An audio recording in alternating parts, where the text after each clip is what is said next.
Yanam TVK party అభ్యర్థి ప్రజానేత తోటరాజు వేలాది మంది అభిమానులు పార్టీ కార్యకర్తలు నాయకులతో కలిసి నామినేషన్ దాఖలు చేశారు. యానాంలో పలు ఆలయాలలో పూజలు చేసిన అనంతరం ఎన్నికల రిటర్నింగ్ అధికారి శివరాజు మీనాకు తన నామినేషన్ పత్రాలను అందజేశారు. తోటరాజు భార్య నాగమణి కూడా నామినేషన్ దాఖలు చేశారు. యానాం ప్రజల సంక్షేమమే ధ్యేయంగా ఎన్నికల్లో పోటీ చేస్తున్నట్టుగా తోటరాజు తెలిపారు.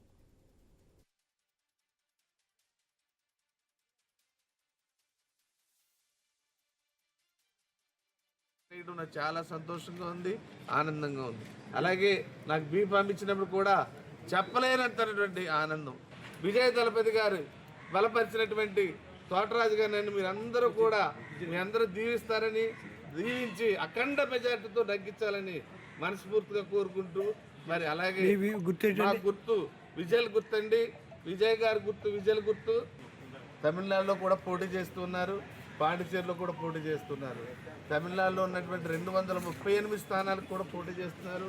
పాండిచేరిలో ఉన్న 30 స్థానాలకు కూడా పోటీ చేస్తూ ఉన్నారు. అయితే ఏ పార్టీ మద్దతు లేకుండా సింగిల్గా పోటీ చేస్తున్నటువంటి గొప్ప వ్యక్తి. పుదుచ్చేరిలో ఉన్న 30 స్థానాలు కూడా పోటీ చేస్తున్నారు.